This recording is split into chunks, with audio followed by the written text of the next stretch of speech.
آج ہمارے ساتھ موجود ہیں. بسم اللہ الرحمن الرحیم. السلام علیکم ناظرین. میں میاں ندیم اور آج ہمارے ساتھ موجود ہیں سابقہ سیکرٹری خارجہ شمشاد احمد خان صاحب، اور آج ہم ان سے بات کریں گے پاکستان انڈیا جو ایشوز ہیں لینڈ آف کنٹرول کے، اور اس پہ عالمی برادری کی خاموشی کیوں ہے، اور لداخ کے معاملے کے اوپر بھی. تو السلام علیکم خان صاحب. جی وعلیکم السلام. اچھا خان صاحب، سب سے پہلے پہلا جو ہے ایک کوشچن جو ہے کہ یہ بہت سارے لوگوں کی طرف سے یہ آتا ہے کہ جو ایک لائن آف کنٹرول کا جو معاملہ ہے اس کے اوپر انڈیا وائلیشن کرتا ہے بار بار، again and again and again, لیکن اس کے اوپر عالمی برادری کی خاموشی جو ہے وہ کیوں وہ اختیار کیے رکھتی ہے؟ ایسا ہے کہ عالمی برادری کو اس سے زیادہ توقع نہ کیا کریں. پہلے تو یہ آپ سوچئے کہ عالمی برادری ہے کیا. عالمی برادری میں ریاستیں جو ہیں کوئی 190 سے زیادہ ہی ہیں، 192 کے قریب ممالک ہیں. تو ان کا کوئی اپنا اوپینین نہیں ہوتا. چند بڑے ممالک ہوتے ہیں، طاقتیں جن کو کہا جاتا ہے بڑی طاقتیں. تو عالمی برادری وہ ہوتی ہے بنیادی طور پر، اور اس عالمی برادری کے اپنے کوئی اصول نہیں ہوتے، اس کے صرف اپنے مفادات ہوتے ہیں. کوئی دنیا میں آج کی دنیا میں کوئی نارمز نہیں ہیں، اخلاقیت نہیں ہے، کوئی یونائٹڈ نیشنز کے چارٹر کے جو اصول ہیں وہ کوئی معنی نہیں رکھتے. تو بڑی طاقتوں کا جو ہے نا سارا اس وقت، تو میں یہ جانتا ہوں کہ آج کی دنیا میں یہ جو بات کی جاتی ہے، عالمی ضمیر کی بات کی جاتی ہے، عالمی برادری کی بات کی جاتی ہے، یہ سب چیزیں بے معنی ہیں. اصل چیز جو ہے وہ طاقت ہے، اقتدار ہے. آج دنیا میں جو سچویشن ہے کسی خطے میں، وہ بنیادی طور پر ایکسٹینشن ہے جو عالمی سطح پر سچویشن ہوتی ہے.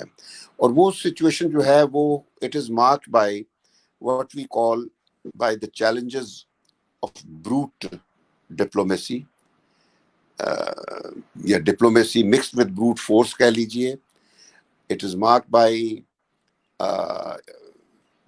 constant power struggle, wars of aggression, wars of attrition, invasions in the name of self-defense, massacres, humanitarian catastrophes, genocides. یہ اس قسم کی جتنی چیزیں ہیں یہ دنیا کا ورلڈ آرڈر اس کو کہہ لیجئے، because of the power struggle جو دنیا میں ہوتی ہے. ہر بڑی طاقت جو ہوتی ہے وہ اس وقت پاور گیم میں مشغول ہے. اور اگرچہ دنیا میں کولڈ وار ختم ہو چکی ہے، لیکن جو کولڈ واریر ہیں they are still out there in the driver's seat. وہ ابھی بھی ڈرائیور کی نشست پر بیٹھے ہوئے ہیں جو کولڈ واریئرز ہیں. اور تو اس وجہ سے یہ سوچنا کہ دنیا میں کہیں امن آ گیا ہے، کہیں سکون آ گیا ہے، کوئی معاملات حل ہو گئے ہیں، وہ نہیں، ایسی بات نہیں ہے. اچھا، اسی ساری سچویشن کے تناظر میں آپ کو انڈیا کا جو موجودہ بیہیویئر ہے یہ دیکھنا ہوگا. انڈیا اپنے آپ کو بہت نان الائنڈ دنیا میں کھڑپینچ سمجھتا تھا ایک سٹیج پہ، آپ کو یاد ہوگا. نہرو، ٹیٹو، سکارنو، نکروما، یہ بڑے بڑے لیڈر ہوتے تھے 60 کی دہائی میں، جو اپنے آپ کو کہتے تھے کہ ہم نہ مغرب کے ساتھ ہیں نہ مشرق کے ساتھ ہیں، ہم آزاد اور اپنی اصولوں پر چلنے والی ایک برادری ہے. ہاں، نیوٹرل، نان الائنڈ کہتے ہیں جس کو وہ تھے، یا ان کا لیڈر ہوا کرتا تھا. لیکن آج سب دنیا میں سب سے زیادہ الائنڈ جو کنٹری ہے وہ انڈیا ہے، سب سے. اچھا، اب آپ چونکہ یہ جو بات کر، کیونکہ میں سمجھ گیا آپ کا جو مقصد ہے کہ موجودہ سچویشن جو لداخ میں ہو رہی ہے اس حوالے سے آپ کے ذہن میں سوالات ہیں. تو دیکھیے، یہ جتنی سچویشن وہاں پر ہے وہ کیوں کھڑی ہوئی ہے. چائنا نے تو پہلے دن سے کہا ہوا ہے کہ وہ اپنے تنازعات کبھی بھی جنگ کے ذریعے حل نہیں کرے گا. مجھے اچھی طرح یاد ہے جب میں فورن سیکرٹری ہوا کرتا تھا تو میرا اکثر انٹریکشن رہتا تھا چینیوں کے ساتھ، تو وہ یہ کہا کرتے تھے، میں پوچھتا تھا آپ نے اپنے ایڈورسریز کو کیسے ہینڈل کرنا ہے. آپ نے امریکہ کو کیسے ہینڈل کرنا ہے، آپ نے انڈیا کو کیسے ہینڈل کرنا ہے. تو وہ مجھے کہا کرتے تھے کہ ہم نے جنگیں نہیں لڑنی، اچھا جی. اور ہمیں بھی مشورہ دیتے تھے کہ جنگوں کے بارے میں مت سوچا کریں. اور ہم نے چینی کہا کرتے تھے کہ ہم نے صرف اکنامکلی اپنے ایڈورسریز کو ٹیکل کرنا ہے. اور دیکھ لیجئے کہ پچھلے 20 سالوں میں چین نے اکنامکلی امریکہ کو بھی ٹھکانے لگا دیا اور انڈیا کو بھی ٹھکانے لگا دیا ہے. اگرچہ ہمارے ہاں بہت لوگوں کے ذہنوں میں چونکہ ایک خاص سوچ ہوتی ہے، تو ہم سوچتے ہیں کہ چین کیوں انڈیا کے ساتھ اپنی اتنی اقتصادی بڑھاتا ہے. وہ چین کی پالیسی ہے کہ وہ بڑی طاقتوں کی طاقت کو نیوٹرلائز کر دیتا ہے اپنی اکنامک پاور کے ساتھ. آپ سمجھے نا کہ ساری جو امریکہ کی مارکیٹ جو ہے اس وقت چینی سامان کے ساتھ بھری پڑی ہے. انڈیا کی ساری مارکیٹ میں چینی سامان بھرا پڑا ہے. تو دوسری بڑی طاقتوں کو ڈیپینڈنٹ بنا دیتا ہے چین اپنی طرف سے. یہ ایک اس کی پالیسی کا حصہ ہے، اور وہ جنگ نہیں لڑنا چاہتا کسی کے ساتھ. اس نے آج تک اپنے مسائل کرنے کے لیے تائیوان پہ اس نے کبھی جنگ نہیں کری سوچا. آپ دیکھیے نا، اس چین کا حصہ ہے، لیکن وہ چونکہ مطلب والے اس کو الگ رکھنا چاہتے ہیں، تو چین نے اب تک کوئی جنگ نہیں لڑی ہے. ہانگ کانگ اس کو تشتری پر ملا ہے. تو اسی طرح یہ چین کا جنگوں کا جو ہے نا، یہ پالیسی ہے نہیں بالکل بھی. اور انڈیا کی پالیسی، انڈیا تو دنیا کا سب سے جس کو کہتے ہیں نا بد نیت ملک بن چکا ہے. خیر پہلی حکومتیں بد نیت نہیں تھی، یہ موجودہ حکومت بالخصوص جو ہے، اس نے دنیا میں اپنی ساری کریڈیبلٹی ختم کر دی ہے. جو کچھ چین کے حوالے سے، کشمیر کے حوالے سے کر دیا ہے، جو کچھ کشمیر کی نوعیت بدلنے کے لیے انڈیا نے کیا ہے، جو 5 اگست کے جو معاملات تھے اور کشمیر کا جو سٹیٹس بدلا ہے، تو یہ ساری چیزیں انڈیا شہ لیتا گیا کیونکہ کوئی روکنے والا نہیں تھا. امریکہ کی پوری پشت پناہی ہے، امریکہ مکمل طور پر اس کو سپورٹ کر رہا ہے. تو یہ شہ لیتا گیا ہے، اور اسی شے میں اس نے یہ جو کشمیریوں کو لاک ڈاؤن میں کیا، دبا کے رکھا ہوا ہے، وہ بیچارے lockdown, double lockdown میں تکلیفیں برداشت کر رہے ہیں. لیکن چین نے 1-2 مرتبہ پچھلے مئی کے مہینے میں اور اس سے پہلے بھی 1-2 سالوں سے چین انڈیا کو وارن کرتا رہا ہے کہ آپ یہ باتیں مت کریں. لیکن انڈیا دراصل جب ایک اسینڈنٹ رول پہ آ جاتا ہے، جب اس کو کوئی بددماغ جو ممالک یا ہوتے ہیں یا شخص ہوتے ہیں، اگر ان کو کوئی روکے نا تو وہ پھر آگے بڑھتے جاتے ہیں. تو کیا اس راستے پر چل پڑا ہے، اور اب چین نے اس کو ایک ناکہ لگا دیا ہے لداخ میں. اب دیکھیے کہ وہاں پر اندر 15-20 میل جو لائن آف ایکچوئل کنٹرول ہے، اس کے اندر چینی آ کر بیٹھ گئے ہیں، اور وہاں سے اب کیا چینی نکلے کا خیال ہے؟ نہیں. تو کہنے کا ہے کہ یہ جو ہے نا، انڈیا نے خود دعوت دی ہے.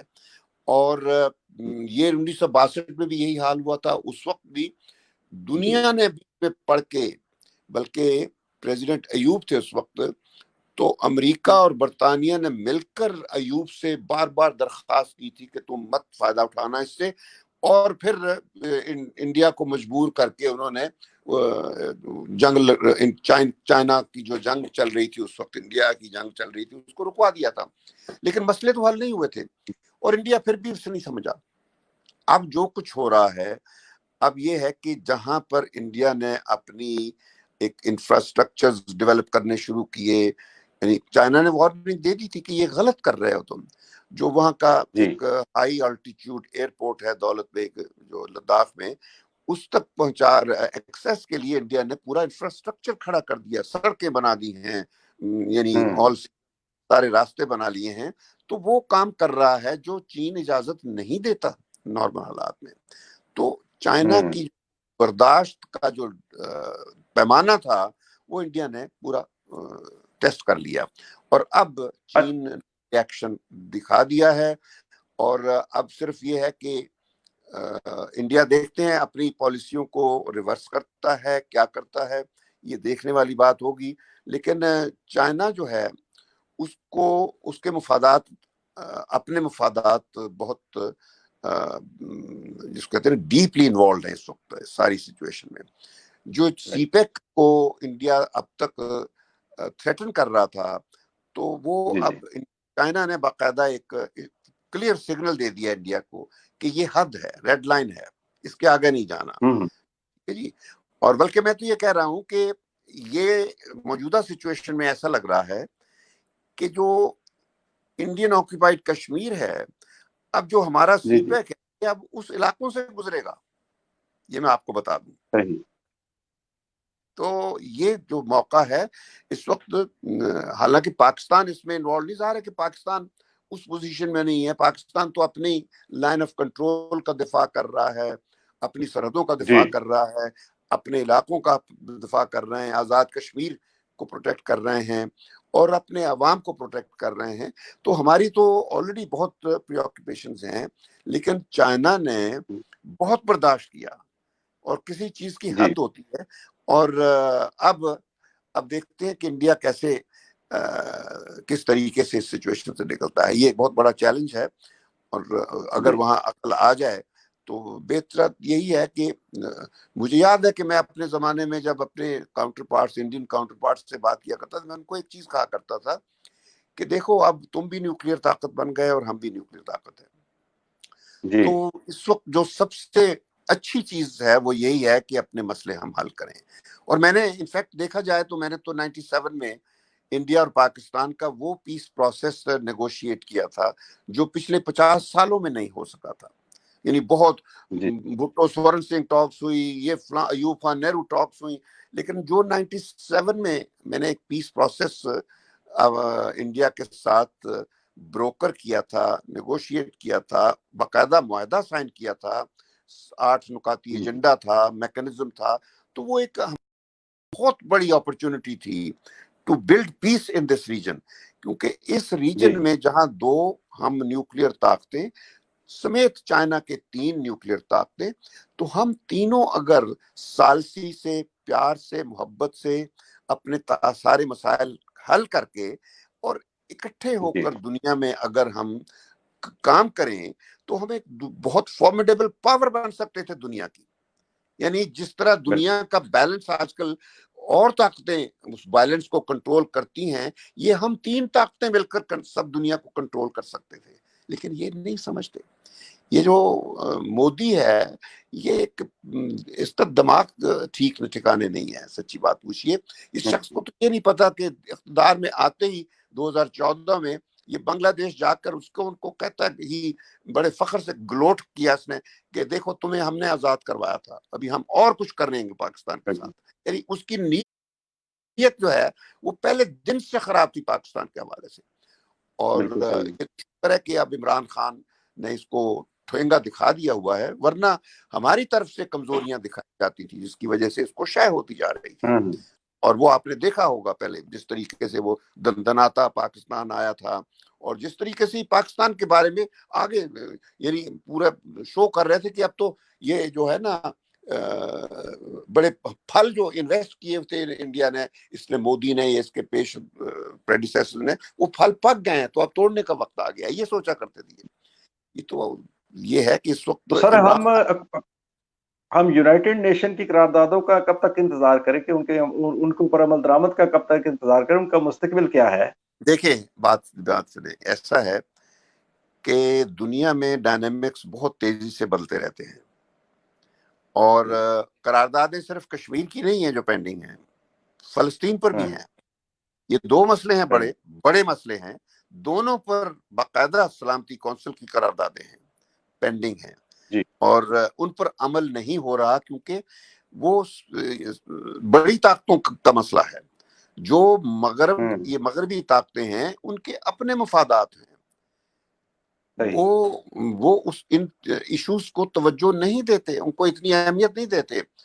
تو اس میں اصل چیز یہی ہے کہ ہمارے لیے اس وقت جو ہے نا، ہم بیٹھ کر صرف ان قراردادوں پر عمل ہونے کا انتظار نہ کریں کیونکہ وہ نہیں ہوگا. یہ جو اقوام متحدہ ہے یہ وہ اقوام متحدہ نہیں ہے جو دوسری جنگ عظیم کے بعد جس کو بنایا گیا تھا کہ دنیا کے سارے مسئلے حل کرے گی، دنیا میں امن لائے گی، دنیا میں ایک نیا نظام لائے گی جہاں جتنی عالمی برادری ہے ان کی برابری ہوگی اور سوورن ایکوالٹی ہوگی، ایک ملک اور ایک ووٹ کے حوالے سے فیصلے ہوں گے، تو وہاں تو ایسی چیز ہی نہیں ہے. United Nations is no longer a final arbiter اور issues of global peace and security. اس کا تو کوئی اختیار نہیں ہے. آج جو فیصلے ہوتے ہیں وہ فیصلے نیو یارک میں نہیں ہوتے، وہ فیصلے واشنگٹن میں ہوتے ہیں. تو اس کا moral of the story is, جو آپ نے سوال کہا، کہ آپ کو اپنے آپ کو مضبوط کرنا ہوگا، اس طاقت کو لانا ہوگا اپنے اندر جس سے آپ انڈیا کا سامنا کر سکیں. اب تک تو آپ کی جو قیادتیں آتی رہی ہیں وہ انڈیا کے نیچے لگے رہے ہیں، کشمیر کا نام لیتے ہوئے کسی جگہ پہ ڈرتے تھے، مجھے یاد ہے اچھی طرح. تو بات یہ ہے کہ سر کشمیر کے علاوہ سر کشمیر کے علاوہ بھی تو ہمارے ڈسپیوٹ کئی ریاستیں ہیں بالکل نا، ہیں. جیسے جونا گڑھ میں ہے. بتاتا ہوں، دیکھیں یہ بات یہ ہے کہ ایک ایسی ریاست جو کہ نیوکلیر طاقت بن چکی ہے، اس کے اندر اتنی اصل طاقت ہونی چاہیے کہ وہ اپنی ٹانگوں پر تو کھڑی ہو سکے. ہم تو اسی طرح لولے لنگڑے ہیں. یہ تو آپ شکر کیجئے کہ آپ کو ہمارے سائنسدانوں نے، ہماری فوج نے وہ قوت دے دی ہے جس سے آپ کا جو دفاع ہے وہ ناقابل تسخیر ہو گیا ہے.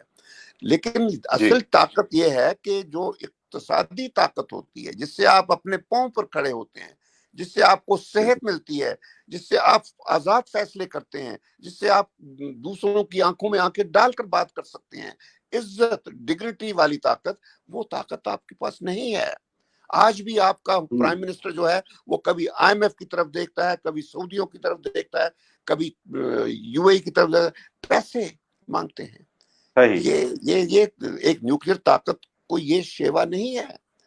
تو ہمارے لیے جو اس وقت ترجیح جو ہے، ٹھیک ہے کشمیریوں پر ظلم ہو رہا ہے بہت، اور میں بتاؤں کہ یہ کشمیری جو ہیں عوام کبھی بھی اپنی سٹرگل نہیں چھوڑیں گے. تو وہ جس وقت وہ سٹرگل میں لگے ہوئے ہیں تو آپ نے ان کی سٹرگل جو ہے اس کو اتنا کمزور بنا دیا ہے، کیونکہ آپ جب تک خود کمزور رہیں گے ان کی سٹرگل کمزور رہے گی. ان کی سٹرگل کو مضبوط کرنا ہے، آپ مضبوط ہوں. اور جب میں آپ مضبوط ہونے کی بات کرتا ہوں، آپ اندر سے مضبوط ہوں، آپ باہر سے مضبوط ہوں، آپ اپنی ٹانگوں پر کھڑے ہوں تو آپ کی بات سنی جائے گی. جب آپ بھیک مانگتے رہیں گے لوگوں سے تو آپ کی بات کوئی نہیں سنے گا. اصل مسئلہ ہمارا، میں بتاؤں، میں یہی بات پچھلے 20 سال سے کہہ رہا ہوں کہ our problems are not external, our problems are domestic. Even our external failures are extension of our domestic failures. اصل بات یہ ہے جب تک ہم اندر سے اپنے آپ کو مضبوط نہیں کریں گے. اور یہ ابھی اس نے، ہماری جو نئی قیادت ہے، اس نے راستہ بالکل صحیح اختیار کیا ہے، بالکل صحیح کیا ہے. لیکن اس کے ارد گرد وہی گدھ بیٹھے ہوئے ہیں، وہی ولچرز بیٹھے ہوئے ہیں جو سٹیٹس کو کا حصہ ہیں. وہ اس کو جکڑے ہوئے ہیں عمران خان کو. جب تک یہ جو گدھوں کا نرغہ ہے اس کے ارد گرد، یہ اندر سے ملک کو نہیں مضبوط کر سکے گا. سٹیٹس کو سے نکلنا ہے اس کو. سٹیٹس کو کی جڑیں بہت گہری ہیں.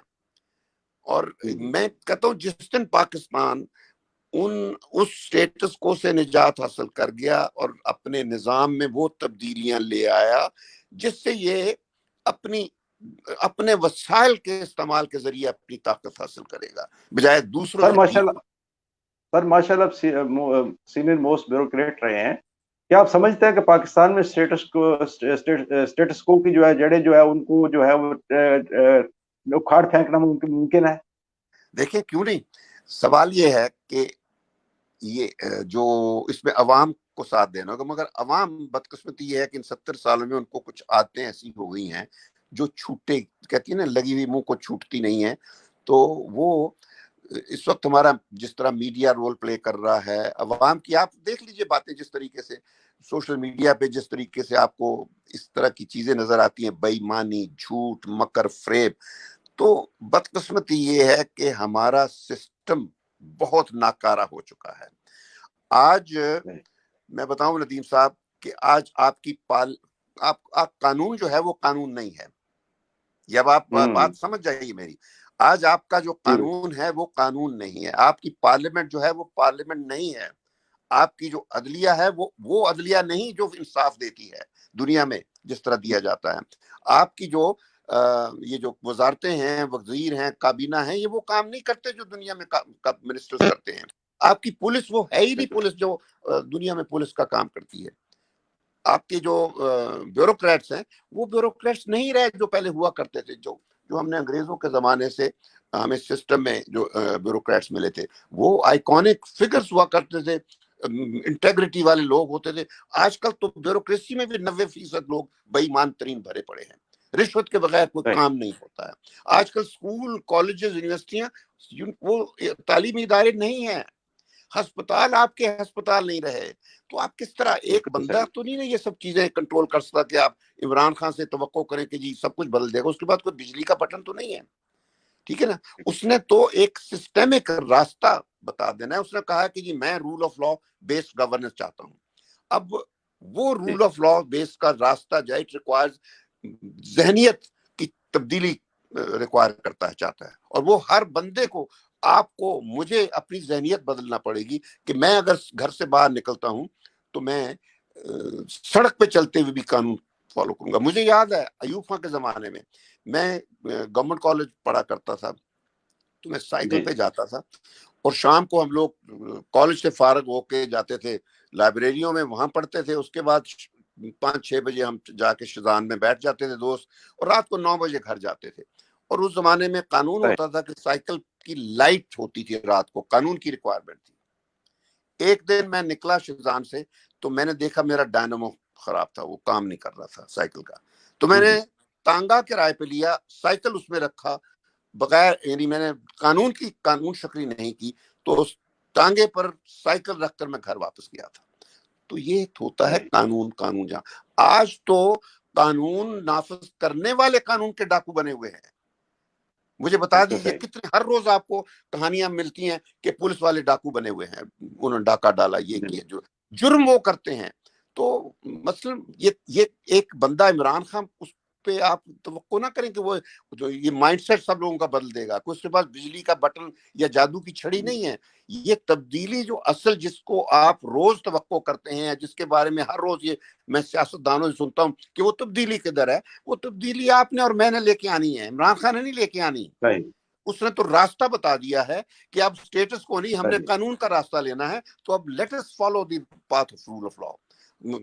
اچھا سر، آپ دوسری طرف سر آپ دوسری طرف نیا افغانستان بن رہا ہے، تو اس میں آپ پاکستان کا رول کیا دیکھ رہے ہیں؟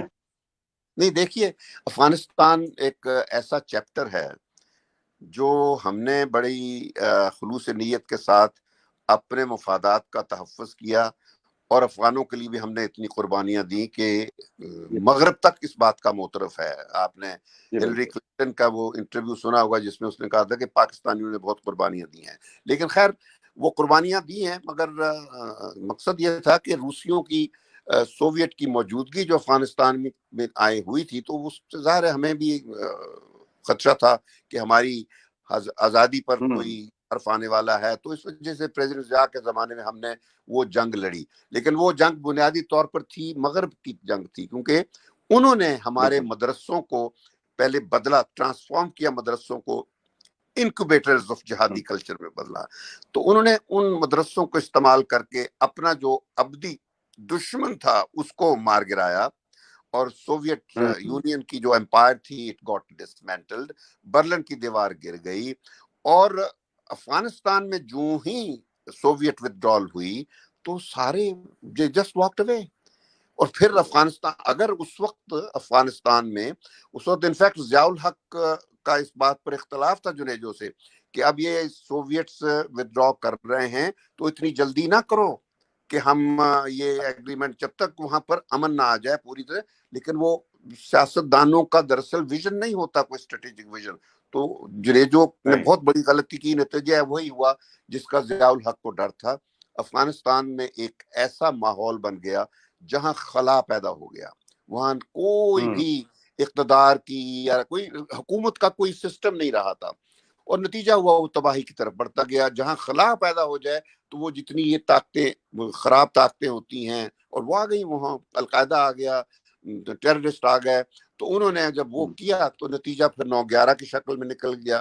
تو اس طرح یہ حالات بدلتے گئے، اور اس کی ذمہ داری مغرب کو جاتی ہے، جنہوں نے اگر وہ وہاں افغانستان میں تھوڑی سی دیر رہ کے ریکنسٹرکشن کر دیتے تو آج تاریخ مختلف ہوتی. اچھا، اب یہ ہے 20 سال کی جنگ کے بعد امریکہ کو احساس ہو گیا ہے کہ افغانستان میں وہاں کے عوام کو طاقت کے ذریعے نہیں دبایا جا سکتا.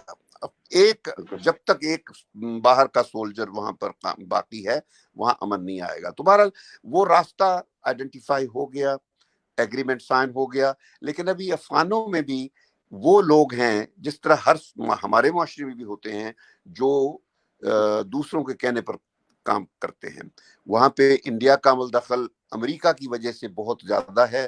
ایک ایسا نیوسنس پوٹینشیل انڈیا کو مل چکا ہے افغانستان میں، جس سے وہ پورا عمل کا جو پروسیس ہے امن کا، اس میں برابر خلل ڈال رہا ہے. جب بھی ہم امن کی طرف کوئی قدم اٹھواتے ہیں وہاں کے لوگوں کی بہتری کے لیے، انڈیا اس کو سیبوٹاج کر دیتا ہے. اب بھی جو کچھ ہو رہا ہے یہ سب انڈیا کر رہا ہے. یعنی امریکہ بھی امن چاہتا ہے اب تو، اور افغانوں کا بھی امن بڑی دیر کے منتظر ہیں. تو انڈیا کا امن دخل اتنا ابھی ہے کہ وہ اس کو سیبوٹاج کر رہا ہے، لیکن یہ زیادہ دیر نہیں رہے گا، اور ایونچولی فتح افغانوں کو ہوگی، اور وہ چاہتے ہیں امن. اور پاکستان کا بہت اس میں کردار ہے. یہ جو موجودہ حالیہ جو امن کا معاہدہ ہوا ہے، اور ہم ظاہر ہے کہ سارے افغان دھڑوں کو، جتنے بھی وہاں کی فیکشنز ہیں، ان کو اکٹھا کر کے کوشش کر رہے ہیں کہ بھی افغان جو ہیں وہ اس تبدیلی کے آربیٹرز بنے. وہی اس تبدیلی کے بعد جو کچھ بھی انہوں نے جس قسم کا نظام لانا ہے وہ کریں، بجائے اس کے کہ باہر کی طاقتیں، بالخصوص انڈیا اور اس خطے کے کچھ اور ممالک جو ہیں، جو اس میں امن نہیں چاہتے یا اپنے مفادات، جن کے ویسٹرن مفادات ہوتے ہیں. تو یہ بھی ایک چیلنجنگ پوزیشن ہے، جس کا ظاہر ہے پاکستان ہر لحاظ سے اپنے مفادات کا مقابلہ کرے گا، اور اپنی امن کی جی، بہت شکریہ سر، تھینک یو ویری مچ. انشاءاللہ پھر آپ سے کسی موضوع کے اوپر آپ سے دوبارہ بات ہوگی. تو اس وقت آپ سے تو یہ کیا جو ہوگا، لنک وینک جب بن جائے مجھے بھجوا دیجیے، جو چلنے والا لنک ہو. شیور سر. چلیں، okay, sir, thank you sir. چلیں. ناظرین،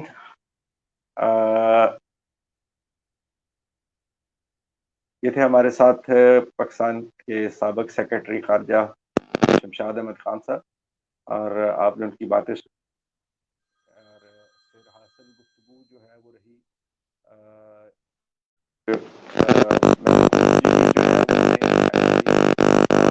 کوشچن جو ہے